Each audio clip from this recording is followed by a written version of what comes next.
महाराज। तो अनपाय कुलोतुंग चोल राजा बड़ा राजा था, जिसने राज में आते ही जितने कैदी थे सबको मुक्त कर दिया कैद से। क्या कर दिया? मुक्त कर दिया।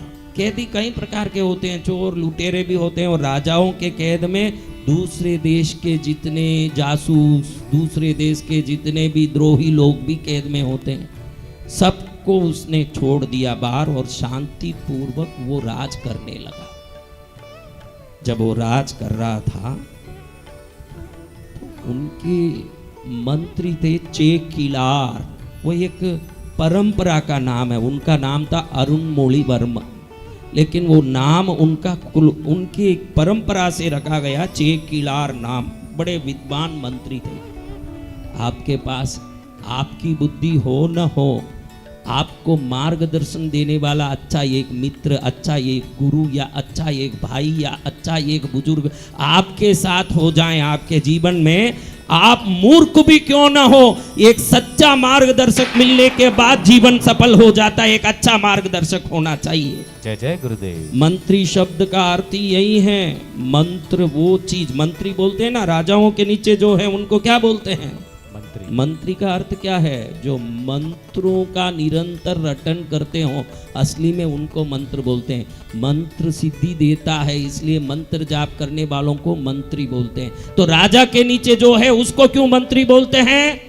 मंत्र जैसे सिद्धि देता है, वैसे मंत्री के शब्द भी राजकाज में सिद्धि देते हैं, इसलिए उसके शब्दों को भी मंत्री कहते हैं। चेकिलार देखता है कि राजा ने सभी कैदियों को मुक्त कर दिया, राजकाज बड़े अच्छे से चल रहा है, राज्य में शांति है, लेकिन राजा जो खाली समय है उसमें क्या करते हैं? आपको इसीलिए पूछा कि खाली समय में आप क्या करते हो। मेरी बहनों, आप खाली समय में क्या करते हो? मैं बताता हूं कि खाली समय में आपको YouTube देखना, Facebook देखना, हाँ क्या बहनों? नहीं, सब जाप में लग जाती हो। हाँ? झूठे हो, लेकिन मैं झूठी हूं ये मानने तैयार नहीं है। अहंकार ये साबित नहीं करने देता कि मैं गलत हूं। अहंकार सदा ये कहता है कि मैं सर्वोत्तम हूं, मुझे मान लो भाई, मैं सर्वोत्तम हूं। अब राजा हर दम श्रृंगार रस से भरे हुए कथाएं पढ़ने में लगा हुआ है। अनपाय क्लोतुंग चोल, बहुत बड़ा राजा, राजराज चोल के बाद बहुत बड़ा नाम उसका, लेकिन वो पढ़ता क्या है? चेकिलार देखे कि इतना बड़ा राजा, अगर इसका समय सही ढंग से उपयोग हो जाए तो उसके यथा राजा तथा प्रजा, शास्त्र क्या कहता है? यथा राजा तथा प्रजा यानी क्या? तो राजा आमोद प्रमोद में अगर समय बिताएगा तो फिर प्रजा कैसी होगी? कैसी होगी मेरी बच्चियों? राजा जैसी। तो मंत्री ने हाथ जोड़ के कहा, राजन, श्रृंगार रस को पठन करने जैसा, श्रवण करने जैसा तो है, लेकिन ध्यान रखो, नव रस है। कितने रस? नव रस। रस कितने हैं? नव रस। भीभत्स रस, भय रस, क्रोध रस, हास्य रस, श्रृंगार रस, 9 रस हैं। इन 9 रसों में अगर किसी रस से सभी रस सफल होते हो तो वो है भक्ति रस। जय जय गुरुदेव। कौन सा रस? भक्ति रस। भक्ति करता छूटे मारो प्राण।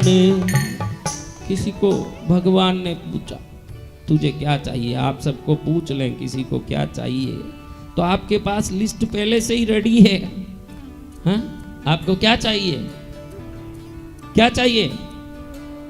मर्सिडीज दे दो, नया मॉडल देना, और घड़ी घड़ी रिपेयर ना हो, मेंटेनेंस ना करना पड़े। हाँ? और बंगला ऐसा देना कि पड़ोसी शांत हो। हाँ? अपने पास लिस्ट रेडी है कि नहीं बहनों? देखो। हाँ? तो किसी को भगवान ने पूछा क्या चाहिए, वो कहता है आज भक्ति है इसलिए आप पूछते हो कि मुझे क्या चाहिए, या आप पूछने आए हो क्योंकि मेरी भक्ति ने आपको जगाया है। इसी भक्ति से प्राण निकल जाए तो आपके चरण में ही पहुंच जाऊंगा, यही मुझे चाहिए और कुछ नहीं चाहिए। भक्ति करता छूटे मारो प्राण एवा हूँ मांगू छू। भक्त कहता है। अनपाय क्लोतुंग चोल को चेकिलार कहते हैं कि राजन भक्ति रस चाहिए जीवन में, ये रस से आपका राजा बनना शोभा नहीं देता। तो राजा मंत्री को पूछता है कि भक्ति रस, कैसा भक्ति रस, बताओ कि मैं क्या पढ़ूं। तो चेकिलार कहते हैं कि शंकर के दरबार में शंकर के अनन्य भक्त कैलाश में शंकर के सखा बन के शंकर के साथ घूमते थे। कहाँ घूमते थे? शंकर जी के साथ। शंकर की सखा कैसे होंगे? देखो शंकर के एक सखा है कुबेर देव। कौन है? कुबेर देव। हाँ, कुबेर शंकर के मित्र हैं, इसलिए शंकर की भक्ति करते हैं ना, उनको कुबेर अनायासी प्राप्त हो जाते हैं, अलग से कुछ करना नहीं पड़ता। तो ऐसे शंकर के सखा थे सुंदर मूर्ति, उनका नाम। क्या नाम? सुंदर मूर्ति। एक दिन फूल तोड़ने जा रहे हैं, शंकर जी के लिए बिल्व पत्र तोड़ने जा रहे हैं, कैलाश के पुष्प वनों में जा रहे हैं। वहां अचानक उनका नजर दो स्त्रियों पर पड़ा। हाँ? किन पर पड़ा? दो स्त्रियों पर। स्त्रियां बोलना तो गलती है, दो कुंवारी कन्या बोल सकते हैं। उन कन्याओं पर पड़ी। कन्याएं बड़ी सुंदर, एकदम आश्चर्य में पढ़ के देख रहे हैं, दोनों कन्याएं भगवती पार्वती की सखियां हैं। किन की सखियां? भगवती पार्वती की। पार्वती की दो सखियां। और ये कौन है? पुरुष कौन है? शंकर जी के सखा। शंकर जी के सखा। सखा का नजर सखी पर पड़ गया। सखियां दोनों सुंदर, ऐसे ही नजर पड़ी, वो दोनों भगवती पार्वती के लिए कमल पुष्प और कनेर तोड़ने आई हुई है, और ये बिल्व पत्र और भगवान के लिए कुछ विशेष पुष्प तोड़ने आए हैं। अब पुष्पों के वृक्ष पर नजर जाना छोड़ के एक दूसरे पर नजर गया, और उसी समय भगवान शंकर का उस तरफ आना हुआ।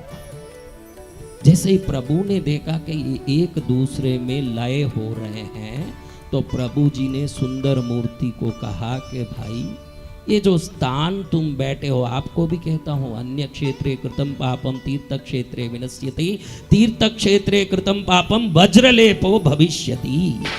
जिस जगह रह के जो काम करना चाहिए वो काम नहीं करोगे तो उस जगह से 1000 गुना पाप लेके जाओगे आप। अन्य जगहों में देखो, वैश्यालय किस लिए? भजन करने के लिए। वैश्यालय किस लिए? बोलो, वैश्या का घर किस लिए है? भजन करोगे वहां बैठ के। और भजन का घर किस लिए है? भजन करने के लिए। और भजन के घर में बैठ के दूसरे दुष्चिंतन करते रहोगे तो महापाप लगेगा कि नहीं महाराज? लगेगा।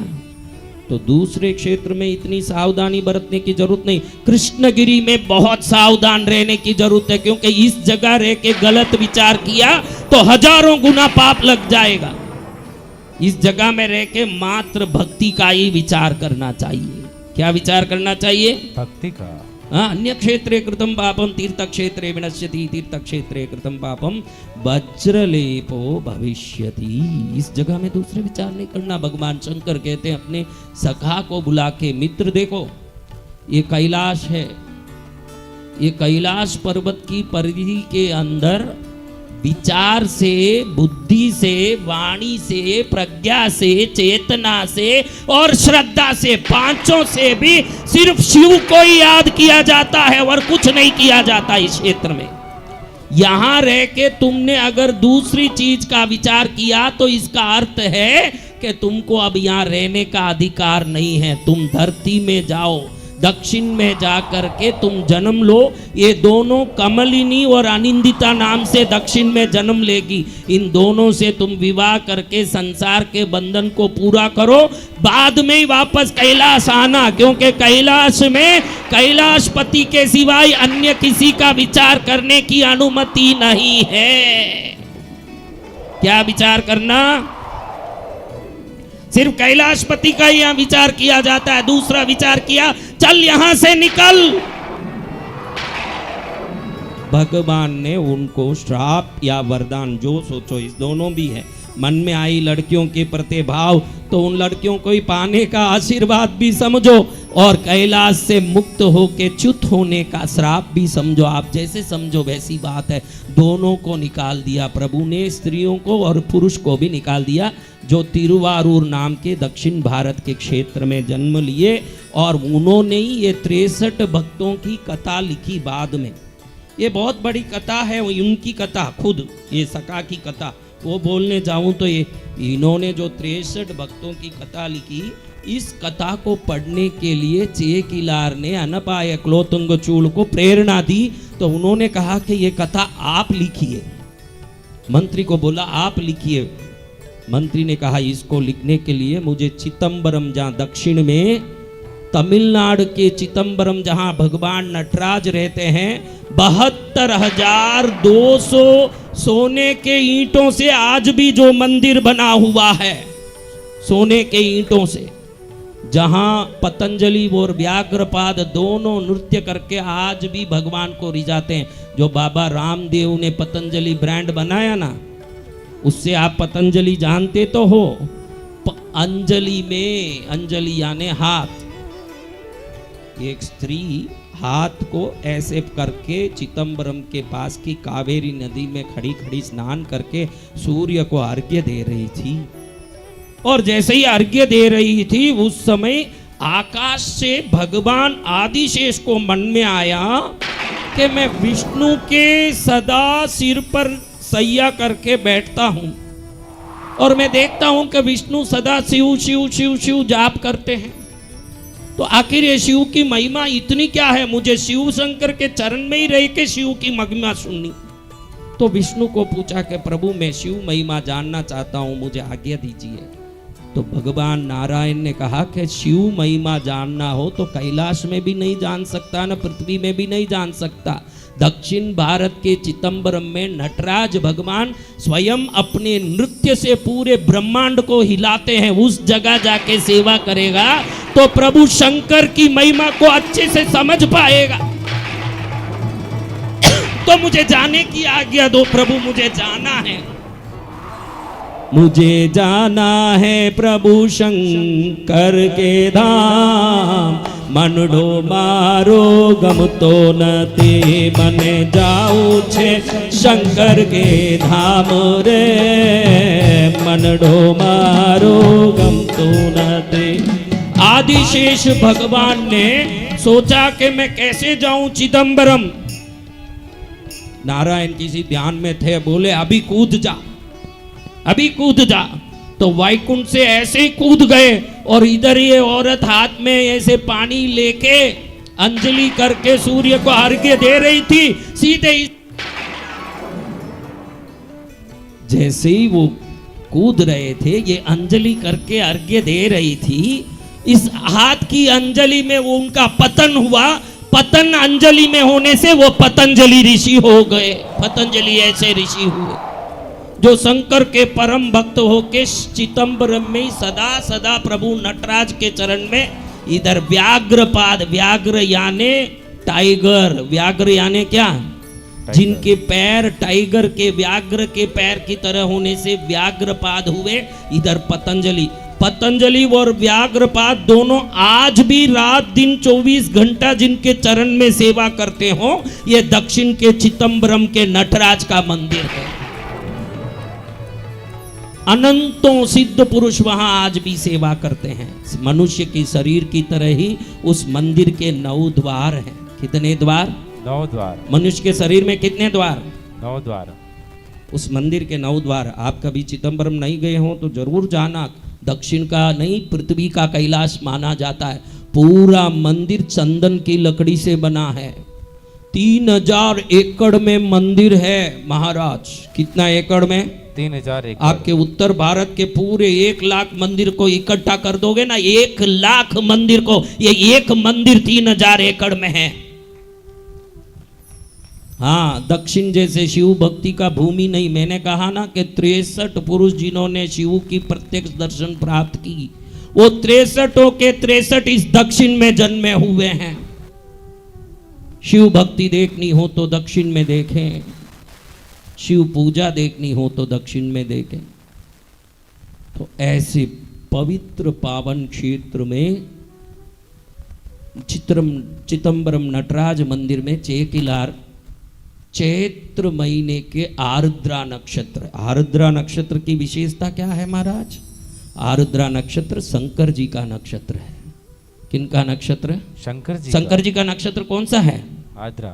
तो उसी आर्द्रा नक्षत्र के पहले इस 63 की कथा लिखने के लिए चेकिलार ऋषि वहां 1000 खंभों का मंडप है नटराज मंदिर में। कितने खंभों का मंडप? 1000 खंभों का। 1000 खंभों के मंडप में बैठ के भगवान को स्मरण करते, रोम रोम पुलकित करके आंखों में पानी लाते हुए भूगोल, खगोल, नक्षत्र विज्ञान, ज्योतिष शास्त्र विज्ञान, गणित विज्ञान, जितने धरती में विभिन्न प्रकार के शास्त्र हैं सबका चिंतन करते हुए, क्योंकि 63 लोग जो भगवान के दर्शन किए थे, 63 अलग अलग काम करने वाले, कोई कुंभार, कोई वेद पाटी, कोई शिकारी कन्नप्पा, कोई कार्यकाल की स्त्री जो खड़ी है आज भी 63 में, सिर्फ बैठी हुई स्त्री वो कार्यकाल माता।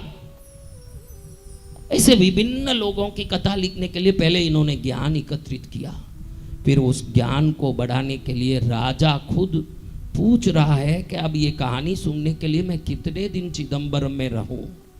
मंत्री कहें कि ये कहानी मैं शुरू करूंगा चैत्र महीने के आर्द्रा नक्षत्र में, और अगले वर्ष के चैत्र महीने के आर्द्रा नक्षत्र में ये पूरा होगा। यानी ये 63 लोगों की कहानी मुझे संक्षिप्त में सुनाने, शॉर्टली सुनाने 1 वर्ष लगेगा।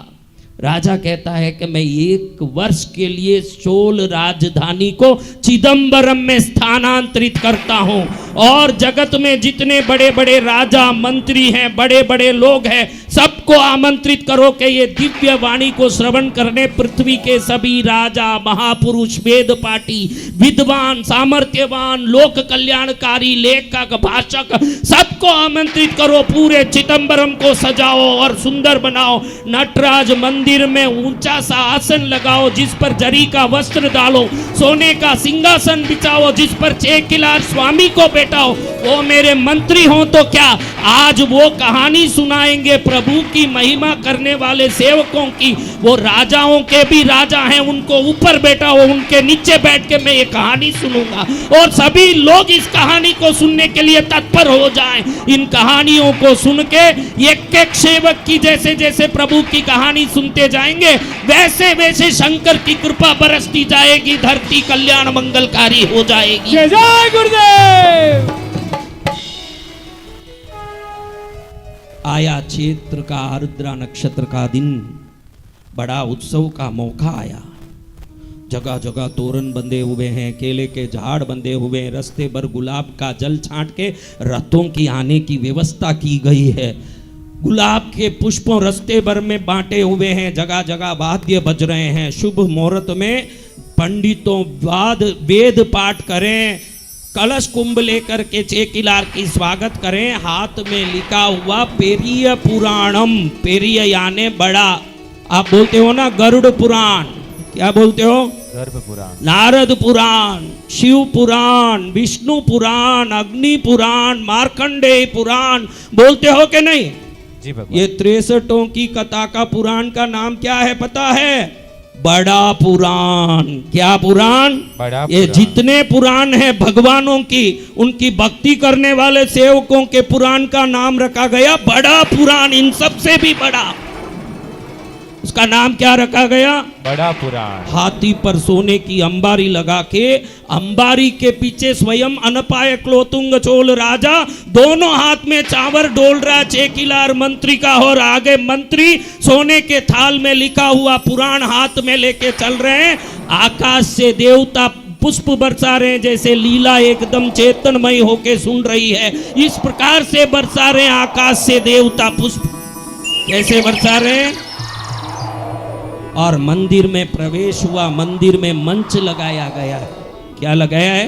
मंच लगाया गया। सोने के मंच पर मखमल की आसन बिछाई है, उस पर चंदन के पाटे पर सोने की थाली रखी, सोने के थाली में पुष्प बिछाए, उस पर वो बड़ा पुराण रखा गया। आगे 6 किलार हाथ जोड़ के आंख में अश्रु बहाते हुए कहते हैं कि धन्य प्रभु, मैं मंत्री था, मेरे द्वारा हजारों राजकाज होने थे, मैं राजपाट को संभालने वाले राजा को मार्गदर्शन देने जाता तो 1000 प्रकार के पाप ताप संताप में लिप्त होना पड़ता। मुझे उससे छुटकारा दिला के आपके भक्ति में लगा दिया आपने, मुझे धन्य कर दिया मेरा जीवन।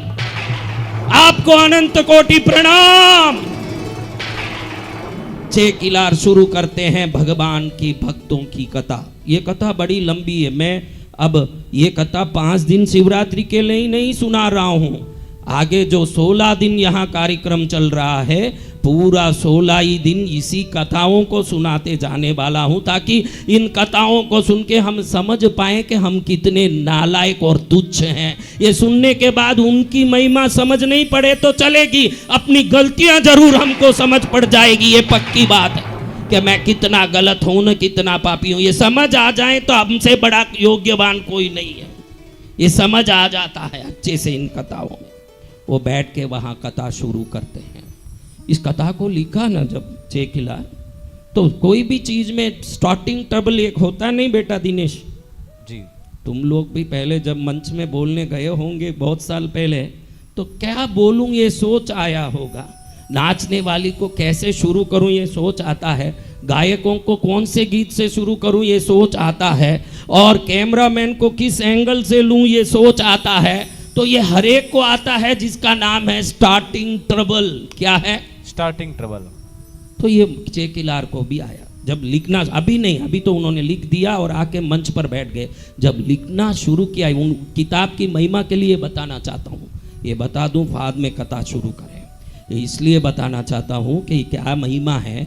उन्होंने लिखना शुरू करने के लिए लिखने का कलम उठाया, वो उन जमाने का दवात कलम। मेरे पिताजी भी दवात कलम से दीपावली के दिन पूजा में लिखते थे। आप में कोई दवात कलम देखे भी नहीं होंगे, मुझे लगता है कोई पुराने लोग हों तो देखे होंगे, जो दवात में कलम को डुबो डुबो के लिखते थे और ऊपर से मोर का पंखी होता था। देखे हैं आप में कितने लोगों ने देखा है?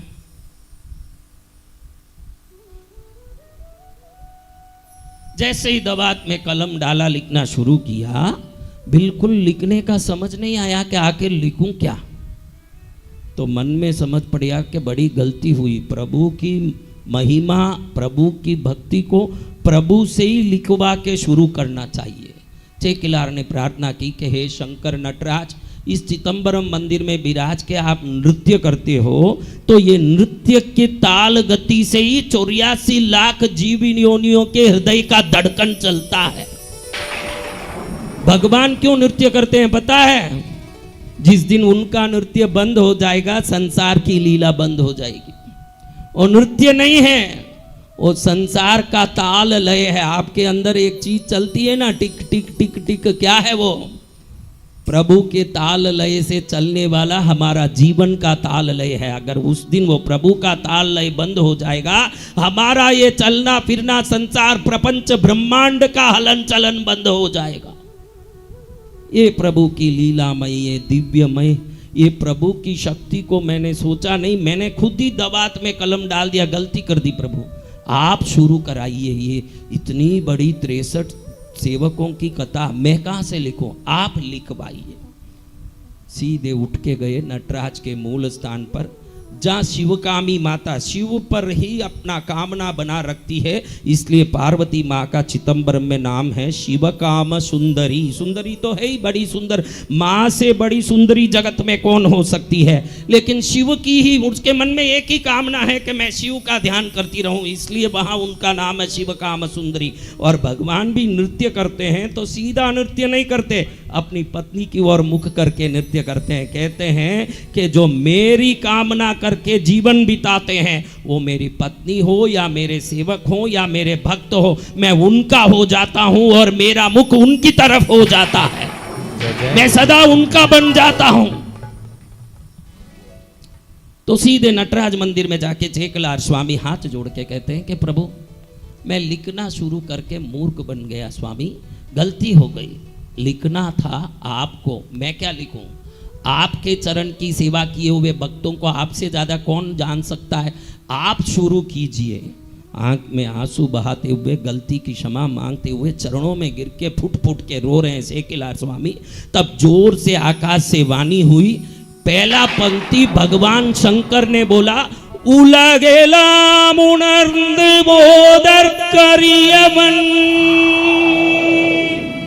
ये पहली पंक्ति जो बड़ा पुराण है, देखो जितने पुराण हैं उन पुराणों को नारद जी ने, अग्नि जी ने, किसी ने लिखा, लेकिन मैं जो अभी सेवकों की, शिव भक्तों की कहानी आपको सुनाने जा रहा हूं ना, इस पुराण की प्रथम पंक्ति भगवान शंकर ने स्वयं लिख के शुरू किया है। जय जय गुरुदेव। उलगेलाम उनर्द बोधर करियवन तमिल में कहते हैं, यानी पूरे संसार के विद्वान, संसार के 84 लाख जीव योनियों अपनी ध्यान की शक्ति से कल्प कोटि युग तक ध्यान कर लें तो भी जिनकी शक्ति का अताह को कोई नहीं पा सकता हो, ऐसी शंकर की भक्ति को मैं शुरू करता हूं। ऐसे शंकर ने शुरू कर दिया।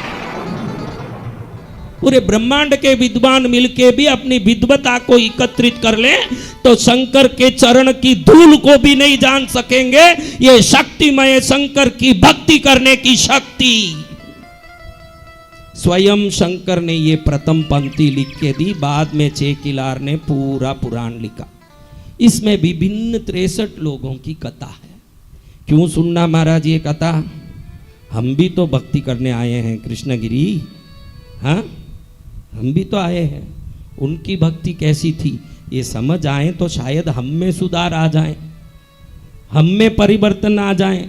जिसको हम भक्ति समझ रहे हैं ये YouTube और इंटरनेट के ज़माने की भक्ति है, और हम जो कथा सुन रहे हैं वो हजारों वर्ष पहले सिर्फ उन गांवों में मंदिर निर्माण के सिवाय और कोई काम ही नहीं था। कोई टेक्सटाइल का दुकान नहीं था, कोई ज्वेलरी की दुकान नहीं थी, कोई टीवी का दुकान नहीं था, कोई मोबाइल बेचने का दुकान नहीं था, कोई सिम बेचने का दुकान नहीं था, कोई कपड़े बेचने के दुकान नहीं थे, कोई भी प्रकार के किनारा अनाज किराना बेचने का दुकान नहीं था। अनाज भी खेतों में उगते थे, जिसको चाहिए अदला बदली कर लें, उसके सिवाय कोई दुकान नहीं। पूरे धरती में कोई काम था तो एक ही काम था, मंदिरें बनवाना राजाओं के द्वारा, और मंदिर में काम करके उसके वेतन के रूप में जो पैसा लिया उससे अनाज पाके पेट भरना, और कोई काम ही नहीं था। अब कितने तरह के काम हैं बताओ? हाँ पहले काम क्या था? हर गांव में एक बड़ा मंदिर, दक्षिण में जाके देखना, 1000-1000 एकड़ 2-2000 एकड़ में यहाँ मंदिर है। आपके उत्तर भारत के ये जो छोटे छोटे मंदिरों के इतने बड़े मंदिर, यहाँ शिव संप्रदाय के अखूट मंदिरों, कुंभकोणम के पास आप जाओगे तो एक गांव में 60,000 मंदिर है शिव के। 60 मंदिर नहीं बोल रहा हूं, 60,000 मंदिर की बात कर रहा हूं। 60,000 मंदिर है ये गांव में। ऐसे प्रभु के अनन्य भक्तों से भरे क्षेत्र में श्री चेकिलार स्वामी अनपाय कुलोतुंग राजा को ये कहानी, जो कहानियों ने पहले ही चंद्रमूर्ति राजा धरती में आके तिरुवारूर में जन्म लेके आनंदिनी कमलिका के साथ शादी करके ये 63 की कहानी लिख चुके, उस समय भी भगवान ने ही सुंदरमूर्ति स्वामी को भी कहानी लिखने के लिए प्रथम पंक्ति लिख के दी। बाद में चेकिलार लिखे तो भी उनको भी प्रथम पंक्ति भगवान ने ही लिख के दी। तो इस कहानियों में कुछ कहानी पहले 5 दिन शिवरात्रि तक सुनते हैं, बाद में इसी कहानियों को बढ़ाते जाऊंगा, क्योंकि मुझे भी आनंद आएगा कि किसी बहाने हम भक्त बनने की कोशिश करें। भगवान की महिमा तो बहुत सुन लेंगे हम, हाँ सुन लेंगे कि नहीं, लेकिन सुन के भी आप कितना भी बढ़िया से बढ़िया हलवे के बारे में सुन लो, हलवा खाओगे तो फायदे का है कि सुनने से फायदे का है? हाँ कब फायदे का है? खाएंगे तब। तो आप भी भक्त बनोगे तो फायदे का है कि दुनिया भर की कथा सुनने से फायदा है?